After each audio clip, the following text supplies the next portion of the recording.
एक समय की बात है, एक घना और हरा भरा जंगल था। वहाँ तरह तरह के पक्षी रहते थे, जिनमें से एक थी छोटी सी टुनटुनी चिड़िया। टुनटुनी उसके परिवार के सदस्य जंगल में खुशी से रहते थे। वो अपने घोंसले में आराम से सोते और दिन भर खुशी खुशी उड़ते रहते। माँ देखो ना, जंगल कितना हरा भरा है। मुझे तो यहाँ हर दिन बहुत मजा आता है।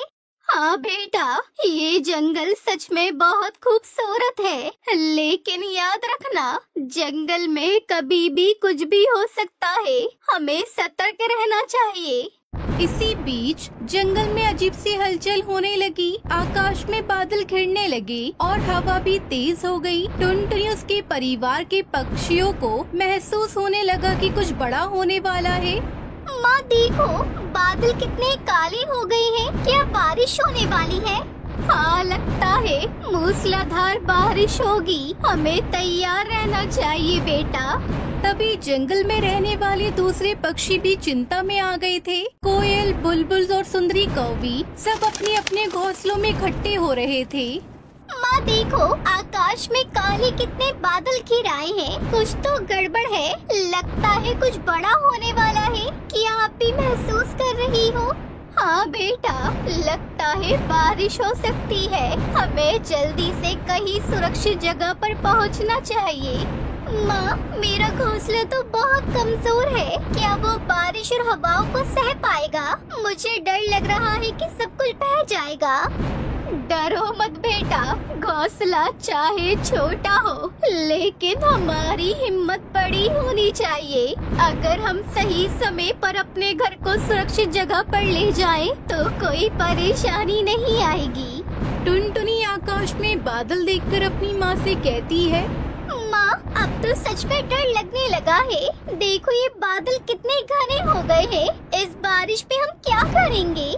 हम साथ हैं बेटा, एकजुट होकर किसी भी मुश्किल का सामना कर सकते हैं। मैं जानती हूँ तुम समझदार हो और हम मिलकर किसी भी समस्या का समाधान निकाल सकते हैं। मुझे तो लगता है कि कोई हमें रास्ता सोचना चाहिए। कहीं भी ज्यादा पानी नहीं है तो सब बह सकता है। क्या करना चाहिए? इसी दौरान मूसलाधार बारिश शुरू हो गई। हवा तेज हो गई और हर पेड़ हवा में झूमते हुए तने टूटने लगे। टुनटुनी उसका परिवार अपने घोंसले को छोड़कर उड़ने लगे, लेकिन वो भी रास्ते में चुनौती का सामना कर रहे थे।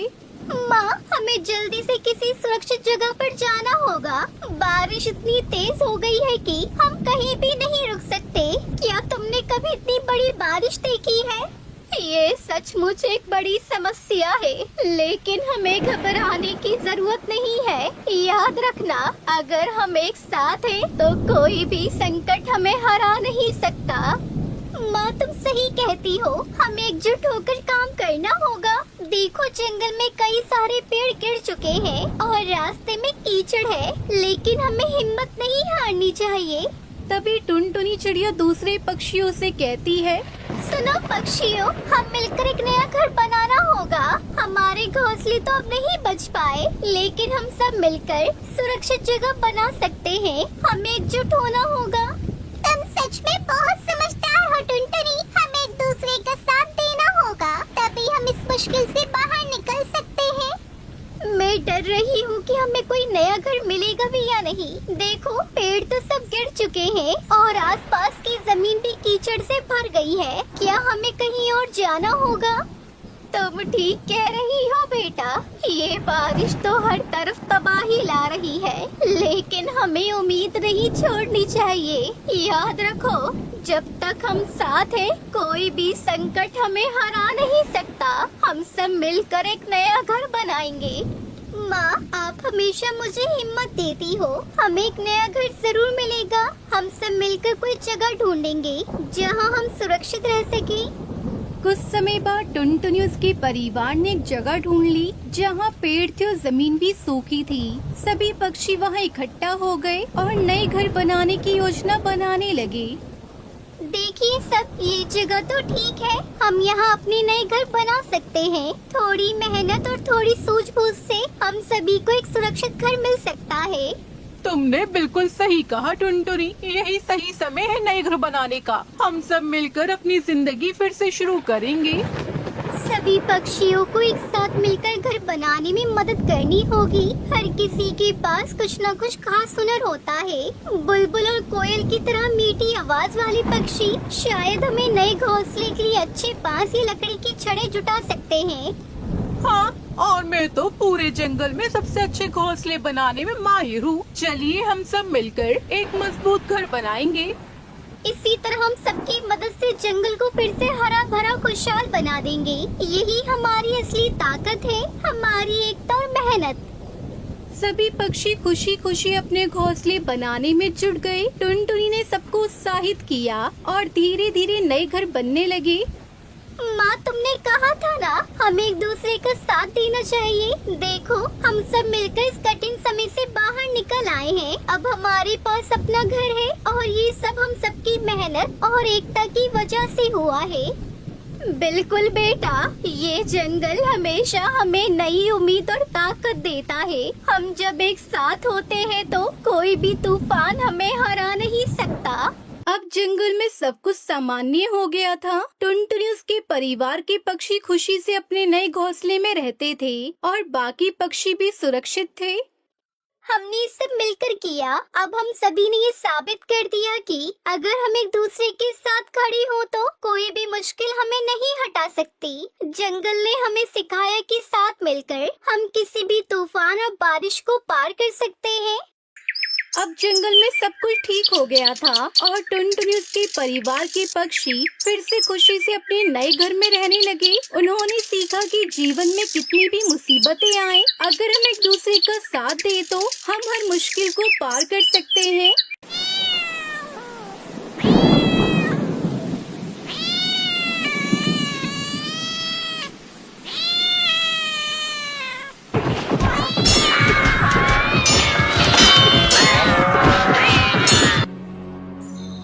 ये कहानी एक हरे भरे जंगल की है जहाँ कई सारे पक्षी अपना जीवन बसर कर रहे थे। उसी जंगल में एक कालू नाम का कौवा था जो अकेला ही एक टूटे फूटे घोंसले में रहता था। वो अपना गुजारा करने के लिए जंगल के बाहर एक खेत में मजदूरी करता था, जिसके बदले उसे कुछ पैसे मिल जाते थे, जिससे वो अपना घर का गुजारा करता था। एक दिन कालू कौवे को खेत में काम करते करते देर रात हो जाती है।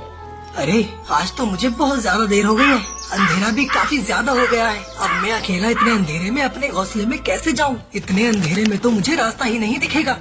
कालू कौवा खेत के बाहर आता है तो चारों ओर अंधेरा ही अंधेरा छाया हुआ था। सामने कुछ नजर ही नहीं आ रहा था। ये देखकर कालू कौवा घबरा जाता है। अरे, बाहर तो बहुत ज्यादा अंधेरा है। मैं काम करता हूँ, आज रात इसी खेत में सो जाता हूँ। वैसे भी अंधेरे में उड़कर जाना खतरे से खाली नहीं है। कहीं मैं किसी पेड़ से टकरा गया ना तो लेने के देने पड़ जाएंगे। तब तक आप लोग कमेंट में बताएं 56 + 78 कितने होते हैं। कालू कौवा वहीं खेत में सो जाता है। तभी अचानक वहाँ एक काली बिल्ली प्रकट होती है जो कालू कौवे को उठाकर पटक पटक कर मारने लगती है। अरे मेरे बाप रे! अरे बाप रे! अरे अरे अरे कौन है रे? अरे बचाओ रे! अरे कौन है? कौन है? तभी वो काली बिल्ली कालू कौवे को इतनी बेरहमी से मारती है कि कालू कौवे की वहीं मृत्यु हो जाती है। चलो, अब मैं इस कौवे का सारा खून पीकर इसे खा जाती हूँ।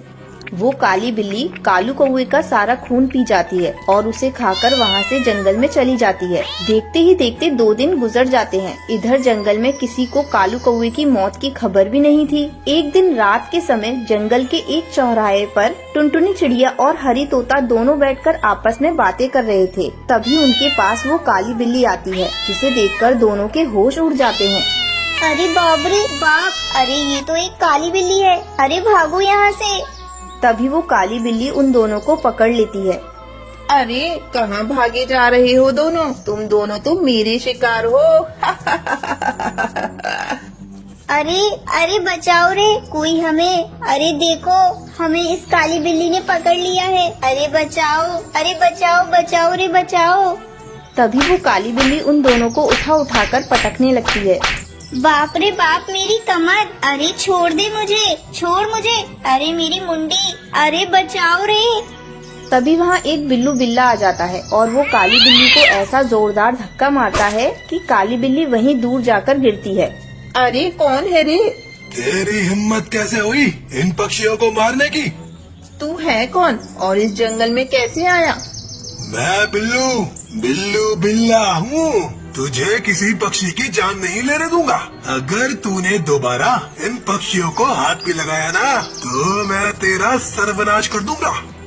अच्छा, तो अब तू मुझे रोकेगा? तू मेरे शिकार के बीच में आएगा? तभी वो काली बिल्ली उस बिल्लू बिल्ले पर हमला कर देती है। दोनों में काफी लड़ाई होने लगती है। ये देखकर हरी तोता और टुनटुनी चिड़िया हैरान हो जाते हैं। अरे तोते भाई, हमें तुरंत सारे पक्षियों को जगह देना चाहिए। चलिए चलिए।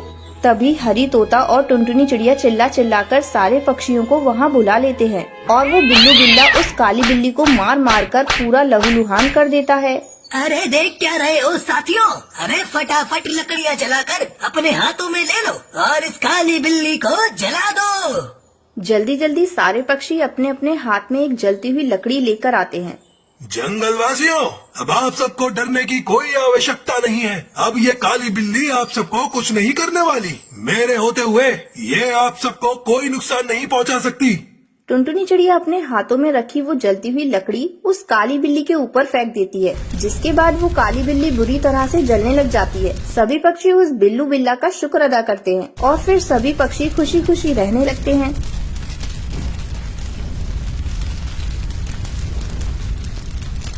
एक समय की बात है, टुनटुनी का परिवार बहुत ही गरीब था, क्योंकि टुनटुनी की पति की मौत के बाद उसके घर की हालत दिन पर दिन बिगड़ती जा रही थी और इसी वजह से अपना घर का खर्चा चलाने के लिए वो खेतों में काम किया करती थी और उसी से ही उसके घर का गुजारा चला करता था। तभी एक दिन जब टुनटुनी अपने काम पर जा रही होती है, उसी समय उसका बेटा गोलू उससे कहता है, माँ, क्या आज आप शाम को खाते समय मेरे लिए चॉकलेट वाली आइसक्रीम लेती आओगी? क्योंकि मेरा आइसक्रीम खाने का बहुत मन कर रहा है।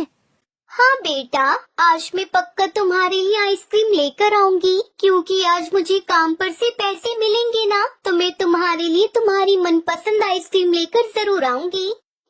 आप सच कह रही हो माँ? फिर तो आज बहुत मजा आएगा। मैं तो बहुत सारी आइसक्रीम खाऊंगा। फिर टुनटुनी अपने काम पर चली जाती है और काम करते करते टुनटुनी को शाम हो जाती है और जब शाम के समय टुनटुनी अपने पैसे लेकर घर वापस आ रही थी, अरे आज तो काम करते करते समय का पता ही नहीं चला। कितनी देर हो गई। गोलू भी घर पर मेरा इंतजार कर रहा होगा। चलो जल्दी से जाकर घर का राशन और गोलू के लिए उसकी मनपसंद आइसक्रीम खरीद लेती हूँ। वैसे भी कितने दिनों से मेरा गोलू आइसक्रीम खाने के लिए तरस रहा है और आज जब आइसक्रीम खाएगा तो बहुत खुश हो जाएगा। इतना कहकर टुनटुनी जैसे ही आइसक्रीम की दुकान पर आइसक्रीम लेने जा रही होती है, उसी समय चोर आकर टुनटुनी के सारे पैसे छीनकर वहाँ से भाग जाता है और टुनटुनी काफी देर तक उसका पीछा करती है, लेकिन वो चोर टुनटुनी के हाथ नहीं आता और टुनटुनी फूट फूट कर रोने लगती है। हे भगवान, कोई तो उस चोर को पकड़ो। वो मेरे सारे पैसे लेकर भाग गया। अब मैं क्या करूँगी? कैसे अपने घर का खर्चा चलाऊंगी? तभी वहाँ पर एक बूढ़ा तोता आता है और वो टुनटुनी से कहता है, रो मत बेटा, रोने से कोई फायदा नहीं होगा। यह तो इन लोगों का रोज का ही काम हो गया है, दिन दहाड़े चोरी करना। ना तो इनके खिलाफ कोई कंप्लेन करता है और ना ही पुलिस इनके खिलाफ कोई एक्शन लेती है। इतना कहकर वो बूढ़ा तोता वहाँ से चला जाता है। मेरी तो पूरे महीने की कमाई चली गई। अब मैं कैसे अपने घर का खर्चा चलाऊंगी? अब तो मेरे पास एक फूटी कौड़ी भी नहीं बची है। अब मैं अपने बेटे के लिए उसकी मनपसंद आइसक्रीम कैसे ले जा पाऊंगी? मुझे तो कुछ भी समझ में नहीं आ रहा। आज मैं गोलू से क्या कहूँगी? उसकी माँ उसको एक आइसक्रीम तक नहीं खिला सकती। क्या मुँह लेकर जाऊंगी आज मैं अपने घर पर? इतना कहकर टुनटुनी रोते रोते एक पेड़ के नीचे जाकर बैठ जाती है। वहीं पेड़ के नीचे एक बूढ़ी कबूतरी भी बैठी हुई थी और जब वो टुनटुनी को रोता हुआ देखती है तो उससे कहती है, क्या हुआ बेटी, तुम इस तरह क्यों रो रही हो? क्या बात है? क्या बताऊं अम्मा, आज तो मेरा सब कुछ लुट गया। मुझे तो कुछ भी समझ में नहीं आ रहा, मैं क्या करूं? इतना कहकर टुनटुनी उस बूढ़ी कबूतरी को अपनी सारी कहानी बता देती है। चिंता मत करो बेटी, तुम्हारी समस्या का मेरे पास एक हल है। मैं तुम्हें एक जादुई बीज देती हूँ। तुम इस बीज को ले जाकर अपनी आंगन में बो देना और उसे बोते समय तुम जिस भी चीज के बारे में सोचोगी, ये जादुई बीज उसी चीज का वहाँ एक जादुई अनोखा पेड़ और घर बना देगा। अम्मा, क्या तुम सच कह रही हो? अम्मा, मुझे तो बस अपने बेटे को उसकी मनपसंद आइसक्रीम खिलानी थी। तुम चिंता मत करो बेटी, तुमने जो सोचा है वैसा ही होगा। इतना कहकर टुनटुनी बूढ़ी कबूतरी का धन्यवाद करती है। वो जादुई बीज लेकर अपने घर आ जाती है और घर आकर अपने आंगन में वो जादुई बीज बो देती है। जिसके बाद उसका बेटा गोलू उससे कहता है, माँ, क्या सच में हमारे जंगल में आइसक्रीम का पेड़ और आइसक्रीम का घर उगेगा? हाँ बेटा, उन बूढ़ी अम्मा ने कहा तो कुछ ऐसा ही था। माँ, अगर सच में हमारे आंगन में आइसक्रीम का पेड़ और आइसक्रीम का घर उग जाएगा तो कितना मजा आएगा ना। फिर तो मैं रोज अपनी मनपसंद की आइसक्रीम तोड़कर खाया करूँगा और अपने दोस्तों को भी खिलाया करूँगा। इतना कहकर टुनटुनी और गोलू रात में सो जाते हैं और अगली सुबह जल्दी उठकर आंगन में आते हैं तो देखते हैं कि उनके आंगन में बहुत ही बड़ा पेड़ लगा हुआ था और उसके ऊपर ढेर सारे फ्लेवर की अलग अलग आइसक्रीम भी लगी हुई थी और उसके पास में एक आइसक्रीम का विशाल घर बना हुआ था। ये देखकर वो दोनों खुश हो जाते हैं। तभी कुछ देर में बहुत सारे बच्चे टुनटुनी के आंगन में आ जाते हैं। अरे बच्चों, ये लो, तुम सब आइसक्रीम खाओ, जितना मन करे उतनी आइसक्रीम खाओ। इतना कहकर टुनटुनी सभी बच्चों को आइसक्रीम तोड़कर देती है। जिसके बाद गांव के सभी बच्चे टुनटुनी के आंगन में से आइसक्रीम तोड़कर खाने लगते हैं। लेकिन जब ये बात गांव के दूसरे आइसक्रीम के दुकानदार कालू बंटी को पता चलती है तो वो कहते हैं, अरे भाई लोग, अगर ऐसा ही चलता रहा ना तो वह दिन दूर नहीं जब हमारी दुकानों पे ताला लग जाएगा। इसलिए हमें इस टुनटुनी का कुछ न कुछ तो करना ही पड़ेगा, वरना ये हम लोगों का सारा धंधा चौपट कर देगी। हाँ भाई, तुम सही कह रहे हो। जब बच्चों को फ्री में ही आइसक्रीम मिल जाएगी तो हम लोगों की दुकानों से आइसक्रीम कौन खरीदेगा। इसलिए हम लोगों को आज रात ही टुनटुनी के आंगन में से वह आइसक्रीम का पेड़ काटना होगा। फिर ना रहेगा आइसक्रीम का पेड़ और ना ही फ्री में बटेगी आइसक्रीम। इतना कहकर सभी दुकानदार मिलकर टुनटुनी के आंगन में से आइसक्रीम का पेड़ काटने का प्लान बनाते हैं। और जब रात के समय टुनटुनी अपनी बेटी के साथ सो रही थी, उसी समय वो सारे दुकानदार चोरी छुपके टुनटुनी के आंगन में घुस जाते हैं और वो जादुई आइसक्रीम का पेड़ काटने की कोशिश करते हैं। उसी समय उन लोगों को बिजली का एक जोरदार झटका लगता है और उस जादुई आइसक्रीम के पेड़ से एक आवाज आती है, तुम सब लालची और बेईमान पक्षी हो, इसलिए जब तुम लोगों ने मुझे हाथ लगाया तो तुम्हें बिजली का जोरदार झटका लगा। इसलिए तुम लोग यहाँ से इसी वक्त चले जाओ, क्योंकि अगर तुम लोग किसी और चीज को बर्बाद करने की कोशिश करोगे तो तुम लोग खुद ही बर्बाद हो जाओगे। इसलिए आगे बढ़ने के लिए मेहनत करो, न कि किसी और की मेहनत को बर्बाद करने की सोचो, क्योंकि जो दूसरों के लिए गड्ढा खोदता है वह उस गड्ढे में खुद ही गिर जाता है। उस जादुई पेड़ की बात सुनकर वो सारे दुकानदार वहाँ से उल्टे पैर वापस लौट जाते हैं और उन्हें अपनी गलती का भी एहसास हो जाता है। और उस दिन के बाद से टुनटुनी जादुई आइसक्रीम पेड़ की मदद से गांव में ही अपनी एक बहुत बड़ी आइसक्रीम की दुकान खोलती है, जिसमें वो गांव के गरीब पक्षियों को रोजगार देती है। इसी तरह टुनटुनी जादुई आइसक्रीम के पेड़ की मदद से अपनी और अपने गाँव वालों की गरीबी पूरी तरह मिटा देती है और खुशी खुशी अपना जीवन यापन करने लगती है।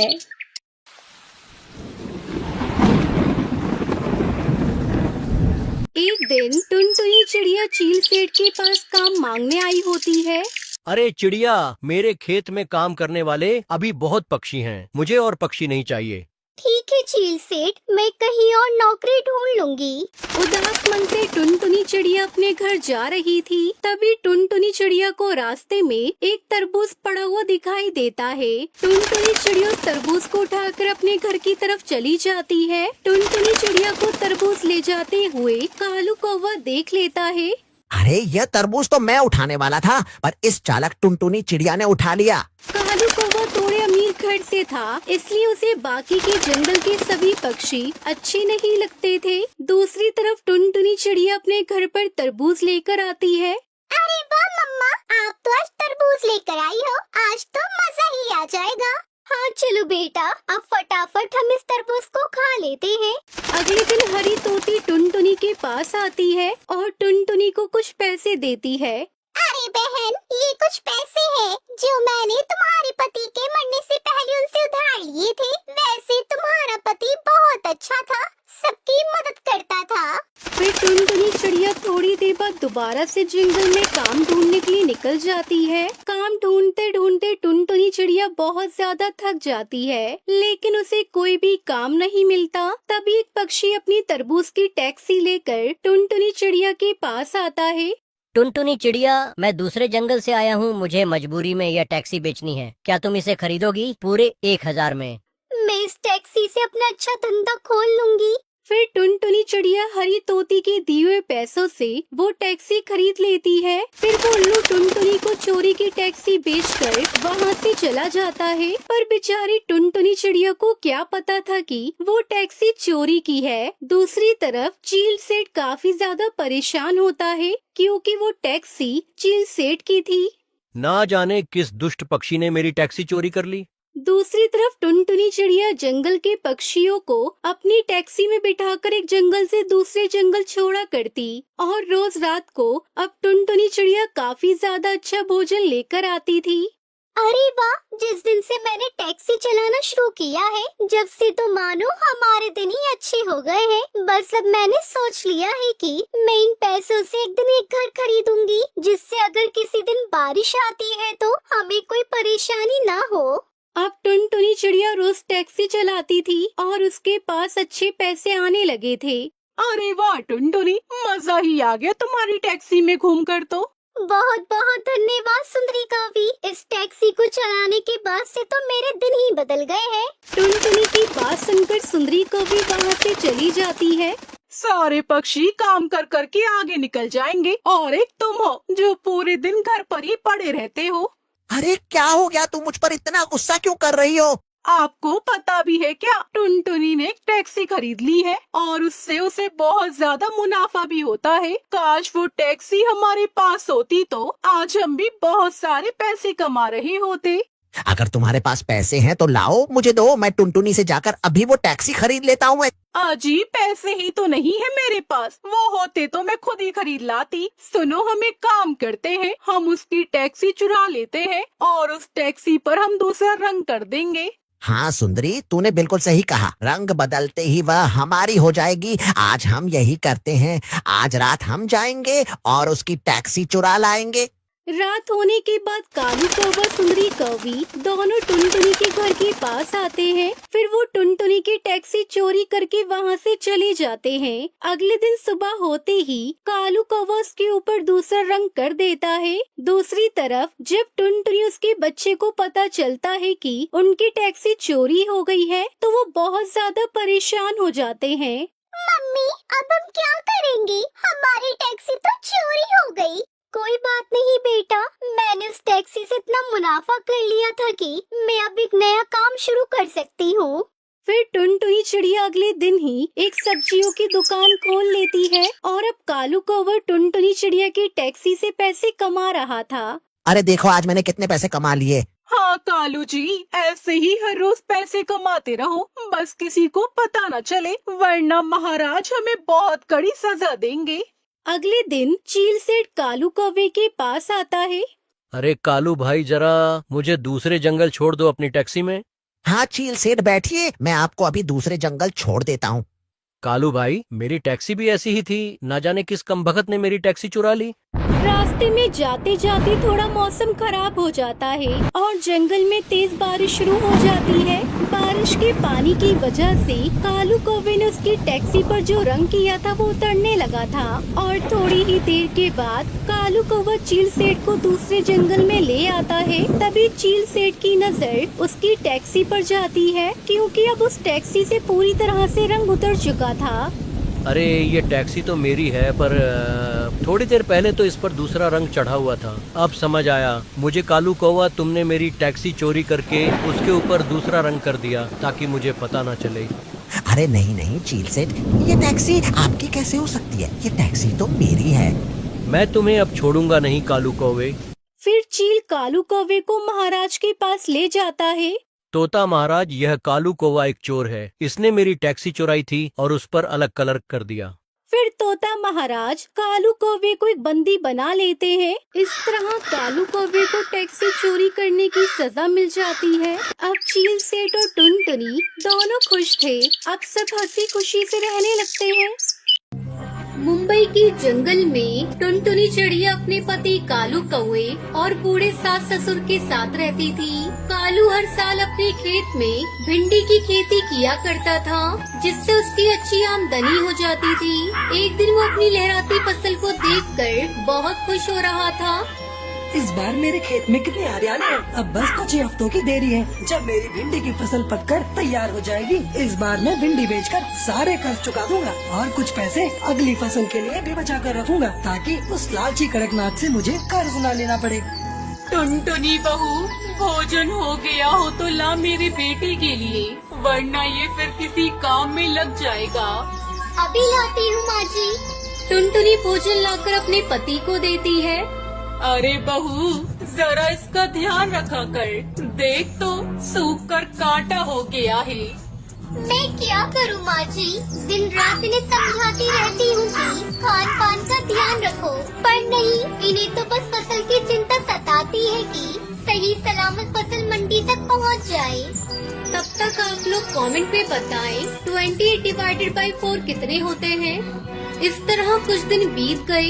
एक दिन कालू खेत से आकर अभी बैठा ही था कि तभी उसके पिता जंगल से आते हैं। क्या है पिताजी, भिंडी तो बहुत बड़ी बड़ी हुई है इस बार, बस कुछ ही दिनों में तोड़ने लायक हो जाएंगी। धीरे धीरे रात हो जाती है और पूरा परिवार खाना खाकर सो जाता है। अचानक बिजली की कड़कड़ाहट से सबकी नींद खुल जाती है। बाहर जोरों से बारिश हो रही थी।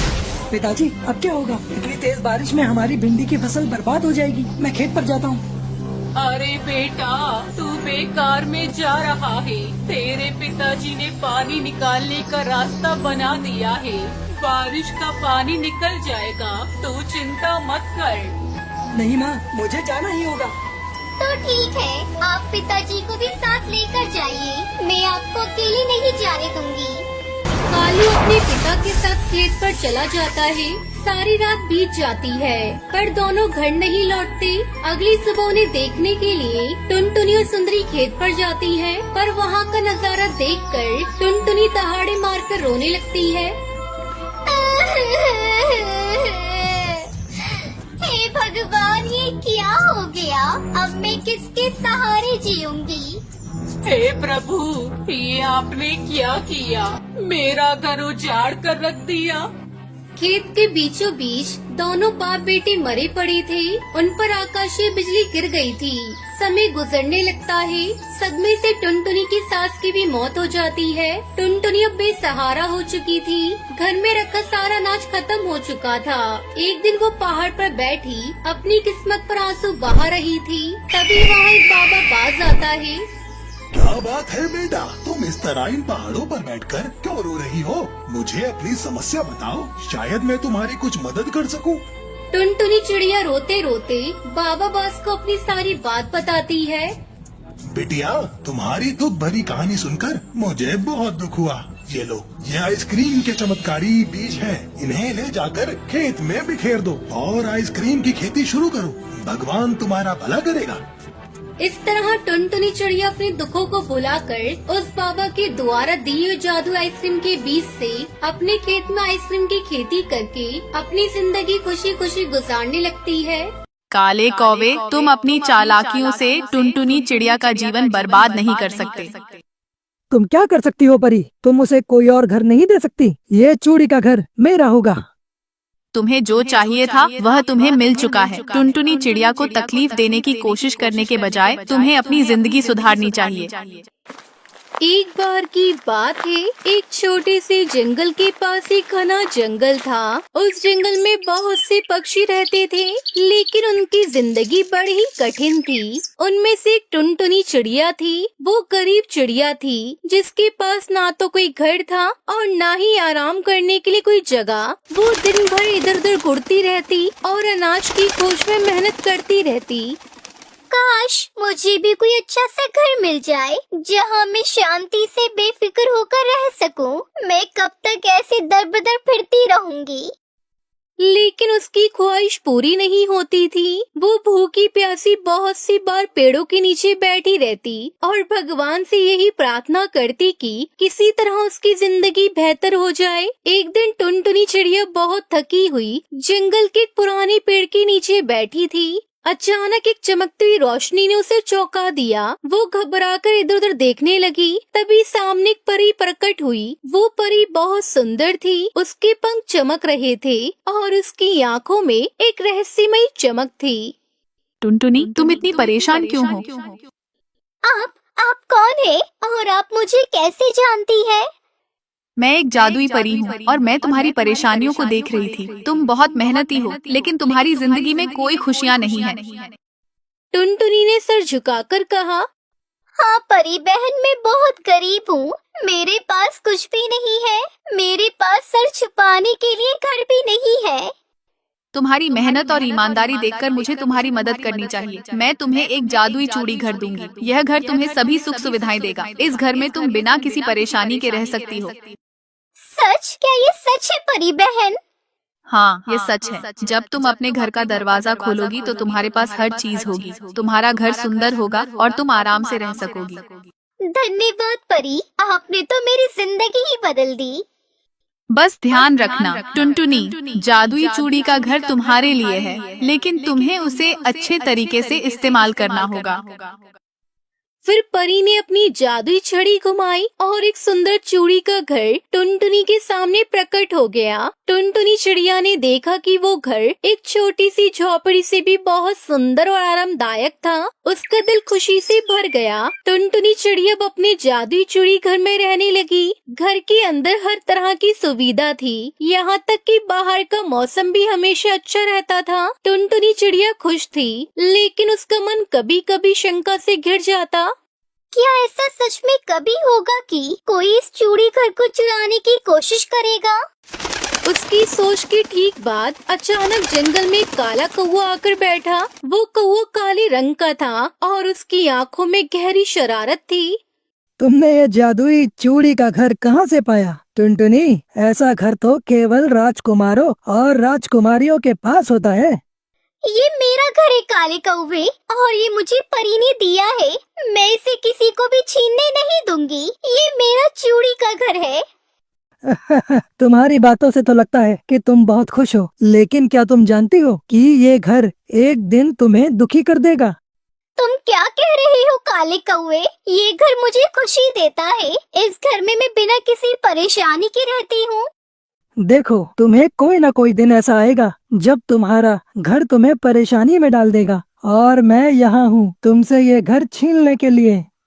टुनटुनी चिड़िया डर गई, लेकिन फिर उसने सोचा कि परी ने उसे घर दिया था तो उसको कोई बुरा नहीं कर सकता। फिर उसने काले कौवे से कहा, मैं डरने वाली नहीं हूँ कालू कौवे। तुम चाहो तो मेरे साथ आकर देखो, ये घर कितना अच्छा है।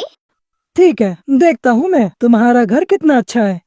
3 दिन तक कालू कौवा टुनटुनी चिड़िया के घर के आसपास घूमता रहा। वो हर जगह से घर को जांचता, लेकिन कुछ भी गलत नहीं पाया। टुनटुनी चिड़िया की खुशी और आराम देखकर वो और भी जलने लगा। एक दिन कालू कौवा फिर टुनटुनी चिड़िया के पास आया और उसने खतरनाक चाल चली। टुनटुनी, अगर तुम चाहती हो कि तुम्हारा घर और भी अच्छा हो जाए, तो तुम मेरे साथ एक काम करो। क्या काम? तुम ये घर मुझे दे दो, मैं तुम्हें इससे भी बेहतर घर दूंगा। तुम्हारी बातों में कोई सच्चाई नहीं है कालू कौवे। मैं तुम्हारी बातों में नहीं आऊंगी। कालू कौवा चुप हो गया और टुनटुनी चिड़िया की चूड़ी घर की ओर देखता रहा। उसकी आंखों में खतरनाक चमक थी, लेकिन टुनटुनी चिड़िया ने उससे डरने का नाम नहीं लिया। टुनटुनी चिड़िया ने फिर अपने जादुई घर में जाना शुरू किया और वो परी की यादों में खो गई। उसे यकीन था कि परी ने उसे कभी अकेला नहीं छोड़ा और न ही उसके साथ कुछ गलत होने देगी। एक दिन कालू कौवा फिर टुनटुनी के घर आया। वो अब इतना उदास था कि उसने टुनटुनी चिड़िया से पूरी तरह बदला लेने की योजना बनाई, लेकिन तभी परी एक बार फिर सामने आई। काले कौवे, तुम अपनी चालाकियों से टुनटुनी चिड़िया का जीवन बर्बाद नहीं कर सकते। तुम क्या कर सकती हो परी? तुम उसे कोई और घर नहीं दे सकती। ये चूड़ी का घर मेरा होगा। तुम्हें जो चाहिए था वह तुम्हें मिल चुका है। टुनटुनी चिड़िया को तकलीफ देने की कोशिश करने के बजाय तुम्हें अपनी जिंदगी सुधारनी चाहिए। फिर परी ने अपनी जादू से कालू कौवे को परेशान करना शुरू कर दिया। ये सब देखकर कालू कौवा बहुत डर गया और धीरे धीरे वहाँ से उड़ गया। टुनटुनी चिड़िया ने देखा कि परी ने उसकी मदद की थी। टुनटुनी चिड़िया, अब तुम किसी से डरने की जरूरत नहीं है। यह जादुई घर तुम्हारे लिए हमेशा रहेगा, क्योंकि तुमने कभी किसी को नुकसान नहीं पहुंचाया। धन्यवाद परी, तुमने मेरी जिंदगी को सही दिशा दी है। मैं अब कभी भी घबराऊंगी नहीं और हर परेशानी का डटकर सामना करूंगी। शुक्रिया जो तुमने मुझे जादुई चूड़ी का घर देकर मेरी जिंदगी बदल दी। फिर उसके बाद टुनटुनी चिड़िया खुशी खुशी अपने जादुई चूड़ी घर में रहने लगी। ये थी टुनटुनी चिड़िया की कहानी, जो अपनी मेहनत और ईमानदारी से खुशहाल जिंदगी जीने लगी और कालू कौवे की शरारतों का सामना कर आखिर में जीत गई। आओ आओ, गर्मा गर्म चटपटी ताजी आलू टिक्की लो, सस्ती और स्वादिष्ट। आलू टिक्की खाओ, एक बार खाओगे तो बार बार आओगे। आओ पक्षियों, गर्मा गर्म आलू टिक्की खाओ। जंगल में एक छोटी सी चिड़िया रहती थी जिसका नाम था टुनटुनी। उसकी चहचहाहट सुनकर पूरा जंगल खिल उठता था, लेकिन उसकी जिंदगी में गहरी उदासी भी थी। टुनटुनी चिड़िया का दिल बहुत बड़ा था, लेकिन उसकी किस्मत बहुत छोटी थी। वो गरीब थी और जंगल में बसी हुई अपने छोटे से घोंसले में वो अकेले रहती थी। उसका जीवन संघर्षों से भरा हुआ था। टुनटुनी अक्सर खुद से कहती थी, क्या करूं? मेरे पास कोई काम नहीं है, लेकिन फिर भी मैं चाहती हूँ कि मैं कुछ न कुछ ऐसा करूं जिससे जंगल के सभी जानवरों पक्षियों की मदद कर सकूं। एक दिन टुनटुनी चिड़िया ने सोचा, अगर मैं कुछ बेचूं तो शायद कुछ पैसे कमा पाऊं और मेरे पास थोड़ा सा आराम आ सके। उसने जंगल में एक छोटी सी दुकान खोलने का फैसला किया। अब जंगल के जानवरों और पक्षियों के बीच टुनटुनी का नाम प्रसिद्ध हो गया था और उसे कुछ ताज़ा स्वादिष्ट बेचने का आइडिया आया। उसने अपने आप से कहा, मैं आलू की टिक्की बेचूंगी, ये स्वादिष्ट होगी और सभी पक्षियों को पसंद आएगी। लेकिन टुनटुनी के साथ एक समस्या थी। वो गरीब थी। उसे अपने छोटे से घर के बाहर दुकान खोलने के लिए पैसों की जरूरत थी। फिर भी उसने हार नहीं मानी और जंगल के रास्तों पर आलू टिक्की बनाने और बेचने की योजना बनाई। वो दिन भी आया जब टुनटुनी ने अपनी छोटी सी दुकान लगाई और आलू टिक्की बेचना शुरू किया। उसकी दुकान बहुत अच्छी थी। लकड़ी के छोटे से स्टॉल पर उसने गन्ने की छाव बनाई थी और ऊपर कुछ रंग बिरंगे कपड़े लटकाए थे। आलू टिक्की का स्वाद बहुत खास था, बिल्कुल जंगल की ताजगी जैसा। टुनटुनी ने खुशी से आवाज लगाई, आओ आओ, गर्मा गर्म चटपटी ताजी आलू टिक्की लो, सस्ती और स्वादिष्ट। आलू टिक्की खाओ, एक बार खाओगे तो बार बार आओगे। आओ पक्षियों, गर्मा गर्म आलू टिक्की खाओ।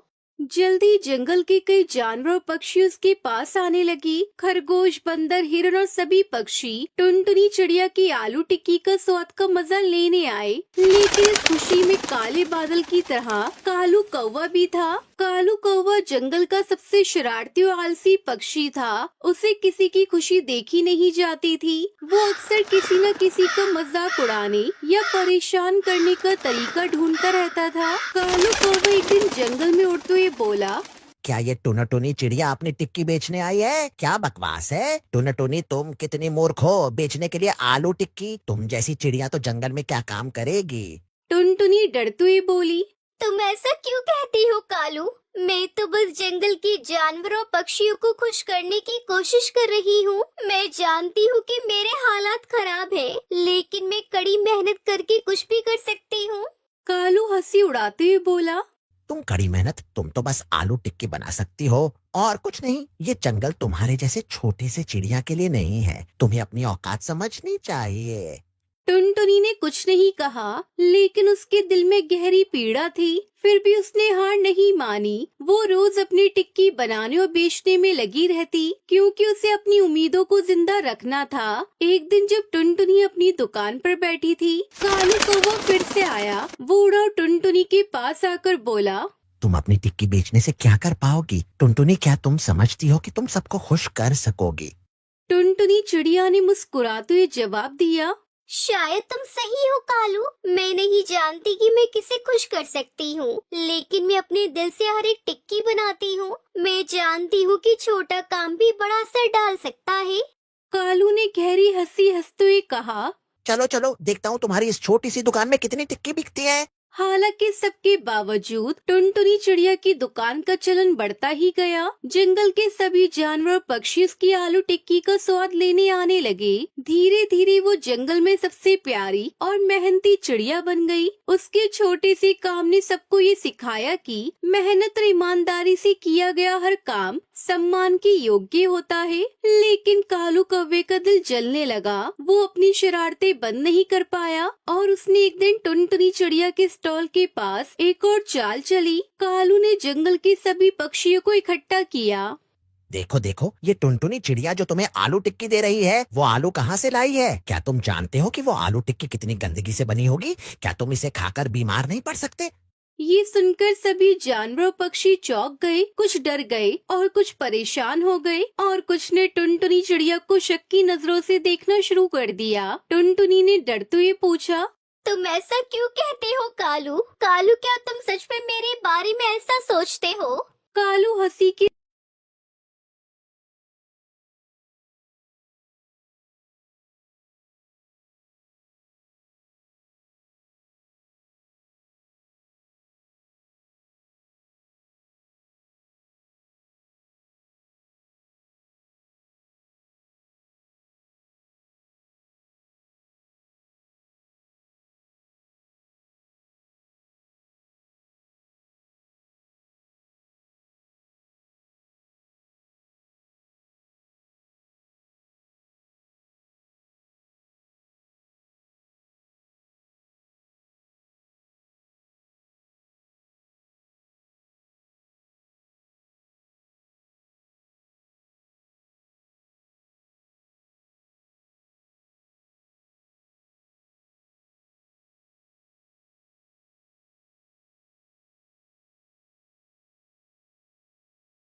बहुत समय पहले एक जंगल में टुनटुनी चिड़िया अपने पति बंटी कबूतर के साथ रहती थी। टुनटुनी का कोई बच्चा नहीं था, इस वजह से वो बहुत दुखी रहती थी। एक दिन वो अपने पति से कहती है, अजी सुनते हो जी, कल जब मैं नदी पर पानी पीने गई थी, तब मुझे मिट्टू तोता मिला था। उसने मुझे बताया कि शहर के अनाथालय में बच्चा आया है, क्या मैं उसे गोद ले लूं? ये तो बहुत अच्छी बात है टुनटुनी। अगर हम वो बच्चा गोद ले लेंगे तो हमारे घर में भी खुशियाँ आ जाएंगी। हमारे घर में किसी चीज की कोई कमी नहीं, बस कमी है तो बस एक बच्चे की। अब वो भी पूरी हो जाएगी। तुम आज ही मिट्टू के साथ जाकर बच्चे को लेकर आओ।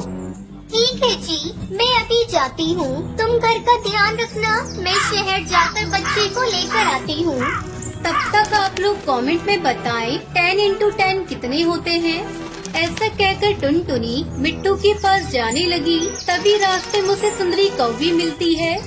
अरे और बहन, इतनी जल्दी में कहाँ जा रही हो? कोई खास काम है क्या? हाँ सुंदरी बहन, बात तो कहाँ से, मैं मिट्टू तोता के पास जा रही हूँ क्योंकि मैं आज उनके साथ जाकर शहर के अनाथालय से एक बच्चा गोद लेने वाली हूँ। अरे टुनटुनी, ये तो वही बात हो गई, गोद में बच्चे और शहर में ढिंढोरा। अरे ये कौन सी पहेलियाँ बुझा रही हो सुंदरी? मुझे तुम्हारी बातें बिल्कुल समझ में नहीं आ रही है। मुझे जाने दो, मुझे देर हो रही है।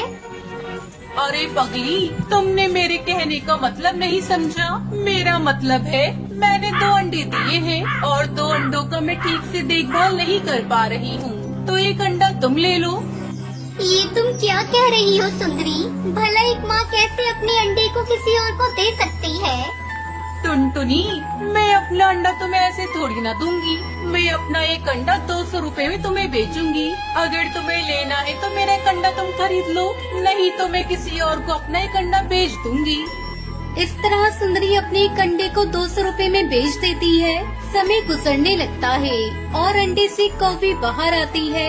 नन्ही कौवी को देखकर टुनटुनी बहुत खुश होती है। एक दिन वो नन्ही कौवी टुनटुनी से पूछती है, मम्मा, आप तो बहुत गोरी हो और मैं इतनी काली। बिटिया, सब ऊपर वाले की माया है। काला या गोरा बनाना सब उसके ही हाथों में है। समय के साथ साथ वो बच्ची थोड़ी बड़ी हो जाती है। एक दिन टुनटुनी अपनी बच्ची को लेकर नदी पे पानी पीने गई थी। तभी सुंदरी भी आ जाती है। लगता है ये मेरी ही बेटी है, बिल्कुल मेरी तरह है। ये कितनी प्यारी है। मैंने अपनी बच्ची को इस दुनिया में आने से पहले ही बेच दिया था। शायद इसी की भगवान ने मुझे सजा दी थी कि मेरा दूसरा अंडा फूट गया। अब मैं इस टुनटुनी से अपनी बेटी वापस लूंगी। अरे टुनटुनी, ये बच्ची तो मेरी है। ये अंडे से बाहर आई है ना, जिसे मैंने तुझे 200 रुपए में बेचा था। अब मुझे मेरी बेटी वापस चाहिए।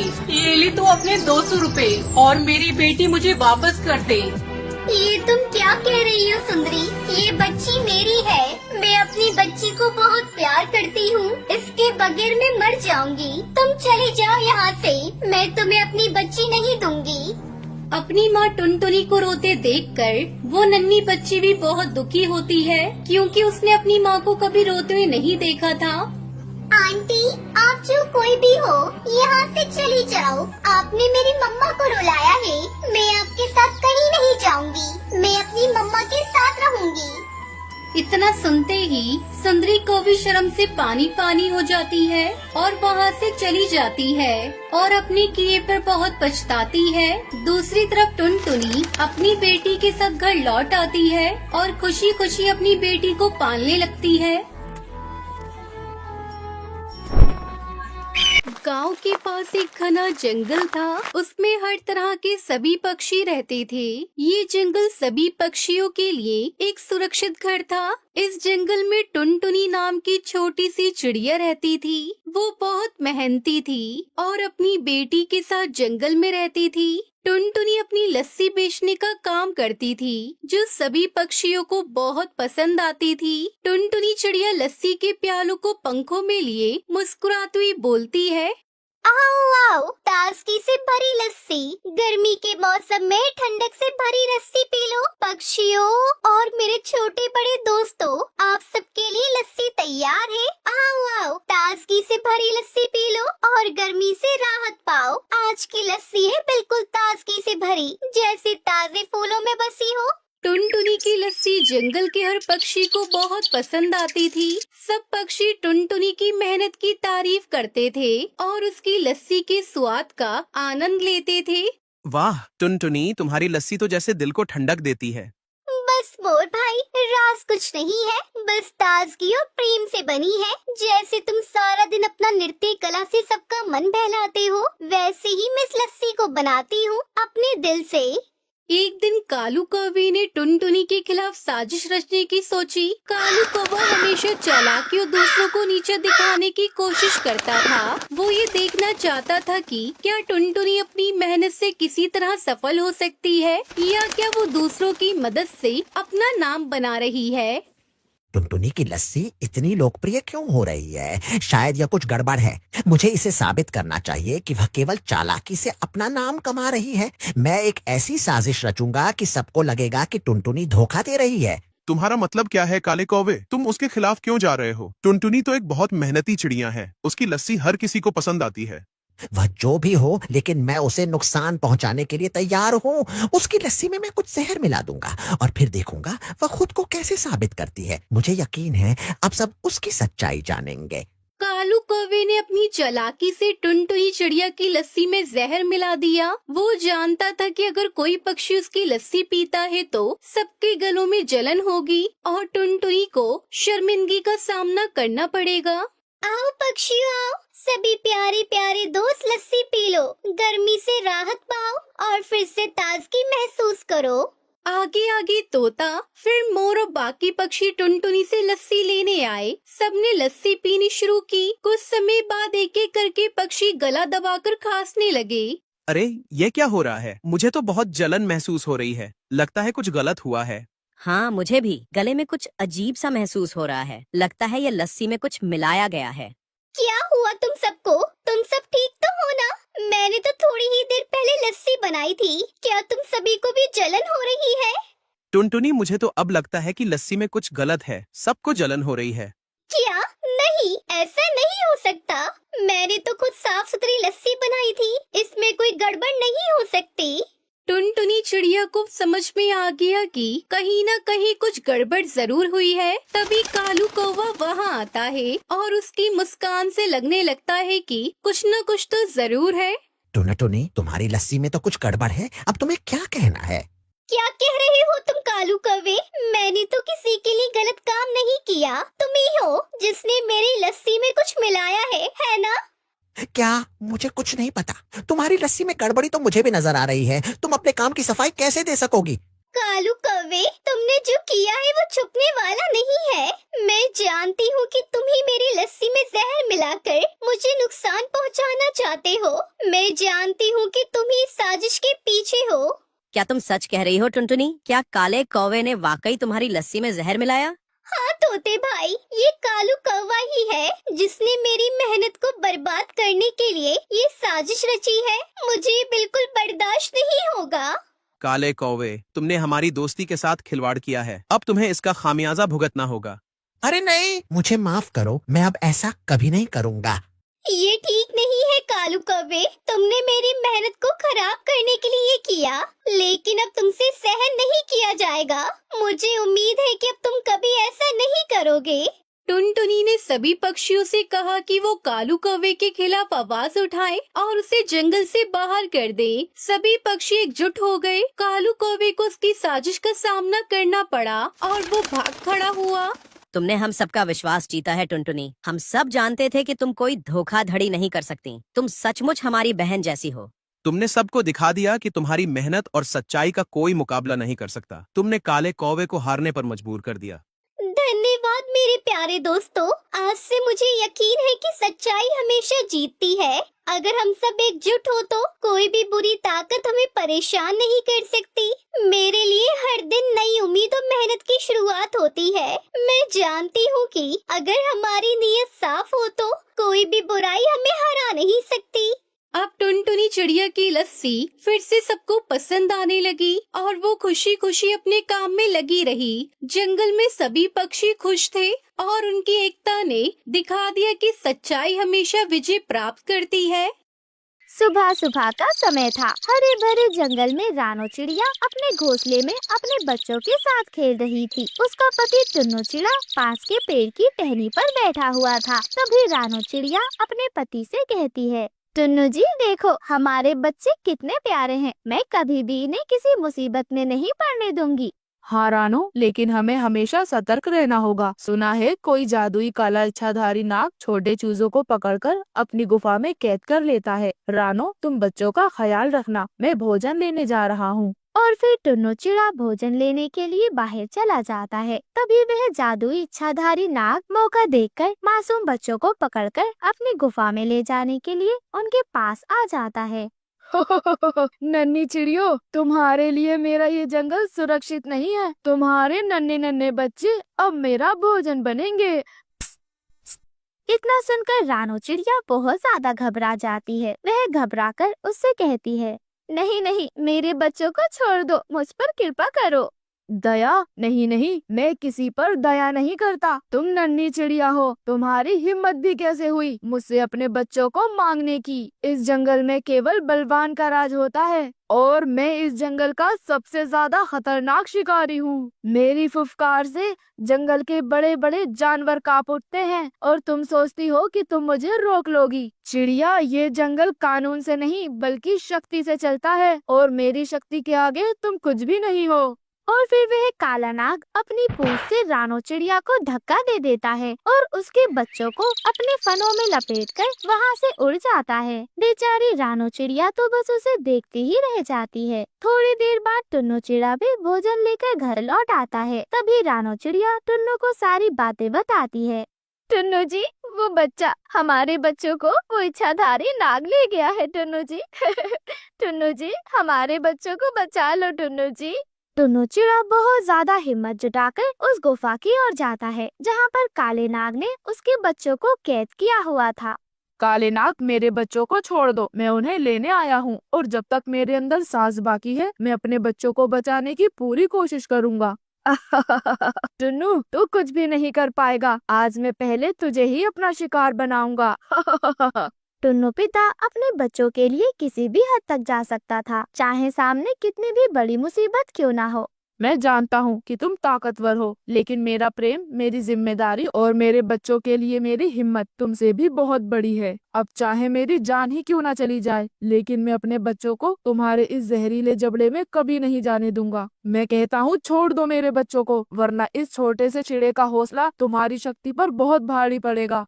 मूर्ख चिड़े, तुम मुझे रोकने की कोशिश करते हो। आओ फिर अपनी मौत का स्वाद चखो।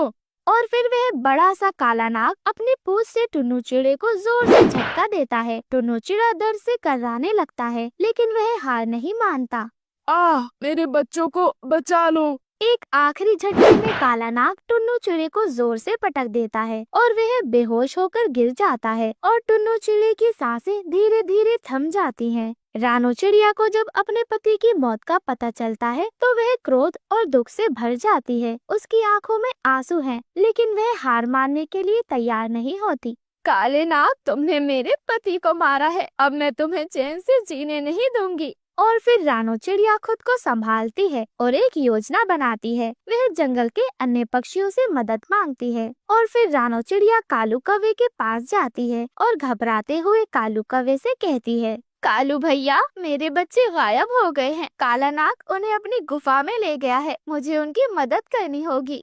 क्या? काला इच्छाधारी नाग? वो तो बहुत खतरनाक है रानो बहन। उसने तो अब तक कई नन्हे नन्हे पक्षियों को निगल लिया है। रानो चिड़िया की आंखों में आंसू थे, लेकिन वह अपने नन्हे नन्हे बच्चों को ऐसे भी तो नहीं छोड़ सकती थी। मुझे कुछ करना होगा। हाँ रानो, लेकिन अकेले जाना तो बहुत खतरनाक होगा, लेकिन हम चालाकी से काले नाग को हरा सकते हैं। कैसे कालू भैया, कैसे? रानो बहन, हम सब मिलकर उसे धोखा देंगे। मैं एक काम करता हूँ, मैं जाकर जंगल के बाकी पक्षियों को बुला कर लाता हूँ। हम सब मिलकर काले नाग को ऐसे जाल में फंसाएंगे कि उसे भागने का रास्ता भी ना मिले। अगर हम सब मिलकर कोशिश करें तो हम सब जरूर जीत सकते हैं। हाँ रानो बहन, अब हमें देर नहीं करनी चाहिए। आओ जंगल के सभी पक्षियों को इकट्ठा करें और काले नाग का सामना करें।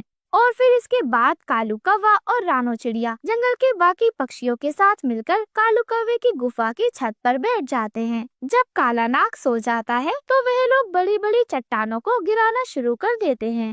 रानो बहन, अभी भी सोच लो, अगर तुम ऐसा करोगी तो तुम्हारे बच्चे भी हमेशा के लिए। मिठू भैया, मैं ये बलिदान देने के लिए तैयार हूँ। उस राक्षस के जाने से मेरे बाद सभी पक्षी और उनके बच्चे सुरक्षित रह सकेंगे। शायद भगवान ने ये बलिदान मुझसे ही मांगा है। और फिर सभी पक्षी मिलकर पत्थर गिराने लगते हैं और देखते ही देखते गुफा का मुंह पूरी तरह से बंद हो जाता है। अरे अरे, ये क्या हो रहा है? तुम नन्हे नन्हे पक्षी मेरा कुछ नहीं बिगाड़ सकते। हम छोटे हैं, लेकिन हम जब मिलकर लड़ते हैं तो हम बड़े से बड़े राक्षस को भी हरा सकते हैं। गुफा के पत्थर गिरते हैं और काला नाग हमेशा के लिए अपनी गुफा में कैद हो जाता है। उसकी चीखें पूरे जंगल में गूंजती हैं। रानो बहन, तुम्हारा ये बलिदान पूरा जंगल याद रखेगा। जंगल के हम सभी पक्षी तुम्हारे इस बलिदान को कभी नहीं भूलेंगे।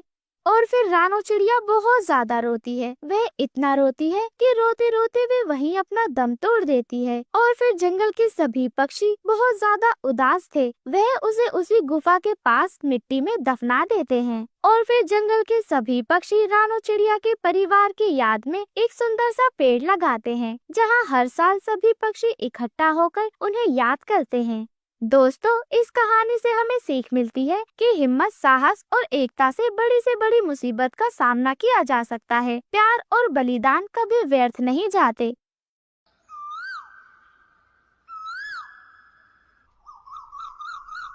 यह कहानी एक प्यारी रानो चिड़िया और उसके साथी टुन्नू चिड़ा की है, जो आने वाले बरसात से बचने के लिए लकड़ी का घर बनाते हैं। रानो चिड़िया और टुन्नू चिड़ा जंगल के किनारे एक पेड़ पर बैठकर बात कर रहे थे। टुन्नू, तुमने सुना है 2 दिनों में भारी बारिश आने वाली है। हमें छुपने के लिए एक मजबूत घर बनाना होगा, जिसमें हम आराम से रह सके और इस भयंकर बारिश के कहर से बच सके। हाँ रानो चिड़िया, तुम बिल्कुल सही कह रही हो। हमें जल्दी से घर बनाना चाहिए, लेकिन हमारे पास इतना समय और साधन नहीं है कि हम अपना एक मजबूत घर बना सके। टुन्नू चिड़ा, हम पेड़ की टहनियों से घर बना सकते हैं। वो हल्का और सुरक्षित भी रहेगा। वो दोनों मेहनत से घर बनाना शुरू करते हैं और अगले 2 दिनों में एक छोटा सा लकड़ी का घर तैयार कर लेते हैं। कुछ दिन बाद मूसलाधार बारिश शुरू होती है। वो दोनों घर में छुपे थे। टुन्नू, बारिश बहुत तेज हो रही है। हमारा घर हिलने लगा है। मुझे बहुत डर लग रहा है, कहीं ये घर टूट ना जाए। हाँ रानो चिड़िया, लगता है हमने घर को मजबूत नहीं बनाया। अगर ये गिर गया तो क्या होगा हमारा? हमें जल्दी से सोचकर इस परेशानी का समाधान निकालना होगा, वरना आज इस भयंकर बारिश में बचना हमारा नामुमकिन है। रानो, जल्दी कुछ सोचो। तभी अचानक तेज हवा और बारिश के दबाव से उनका घर टूट जाता है और दोनों बुरी तरह गीले हो जाते हैं। टुन्नू चिड़ा गंभीर रूप से घायल हो जाता है, जिसकी वजह से टुन्नू चिड़ा काफी कमजोर हो जाता है और रानो चिड़िया उसकी मरहम पट्टी करती है और रोते हुए वो टुन्नू चिड़ा से कहती है, टुन्नू, मुझे छोड़कर मत जाओ। मैं अकेली कैसे रहूंगी? रानो, तुम्हें मेरी चिंता छोड़कर खुद का ख्याल रखना होगा। मुझे माफ कर दो दोस्त। ये कहते ही टुन्नू चिड़ा की मृत्यु हो जाती है और रानो चिड़िया उसे खोकर बहुत दुखी हो जाती है। भयंकर बारिश ने रानो चिड़िया से उसका सबसे प्यार दोस्त छीन लिया था। टुन्नू चिड़ा के जाने के बाद रानो चिड़िया अकेली और उदास हो जाती है। उसे एक मजबूत घर की आवश्यकता महसूस होती है ताकि वो सुरक्षित रह सके। वो जंगल में उड़कर मदद की तलाश करती है। टुन्नू, तुम चले गए, लेकिन मैं हार नहीं मानूंगी। मुझे अब एक ऐसा घर चाहिए जो कभी न टूटे, क्योंकि मैं जानती हूँ कैसे उस कमजोर घर ने तुम्हें मुझसे छीन लिया।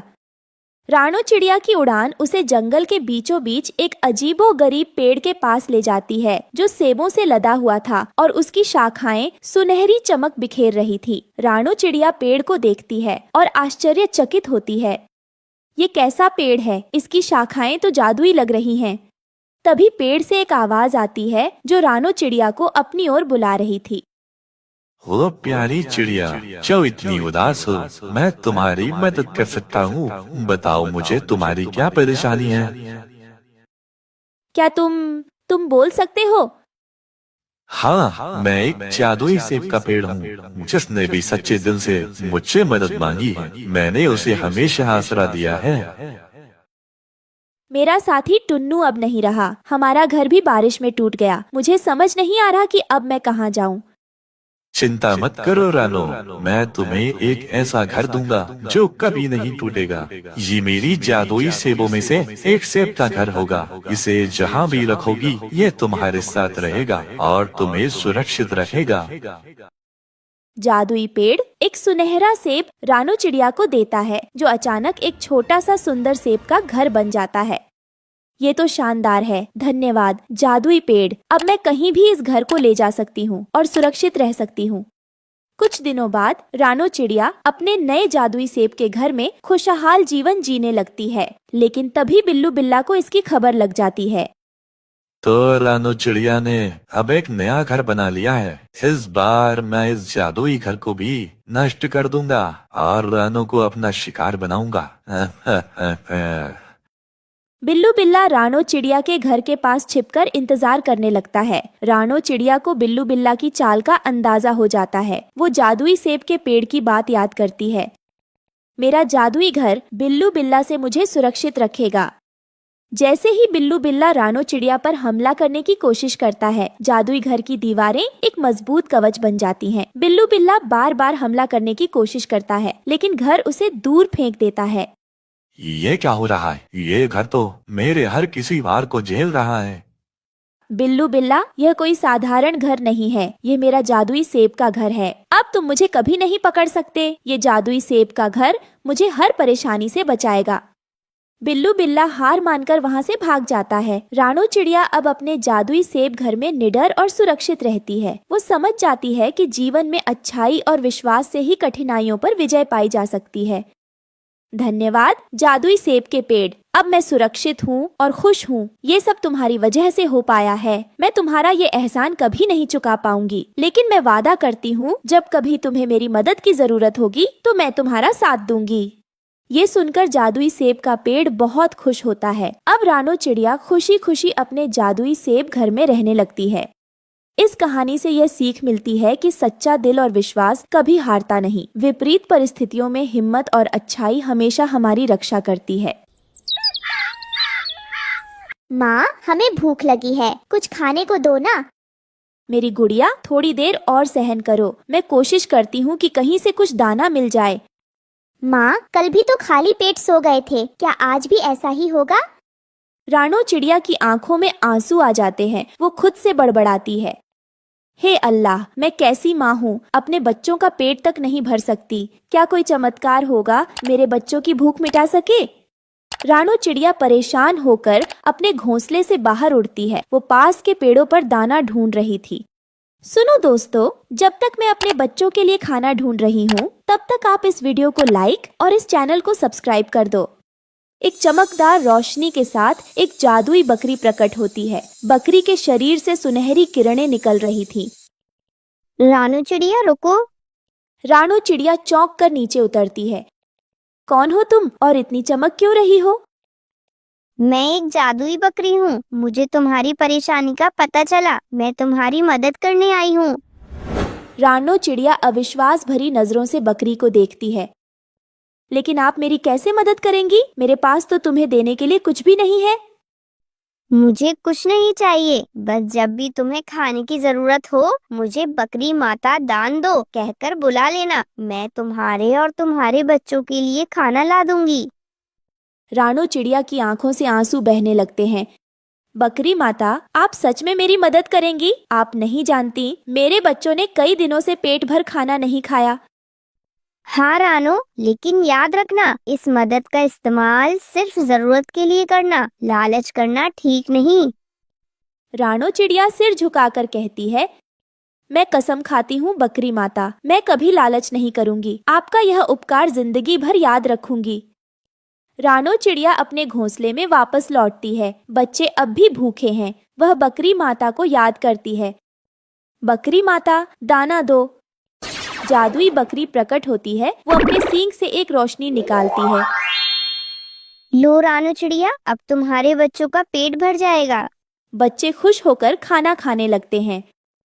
माँ, यह इतना स्वादिष्ट खाना कहाँ से आया? यह बकरी माता का दिया हुआ है। आज से हमें भूखा नहीं रहना पड़ेगा।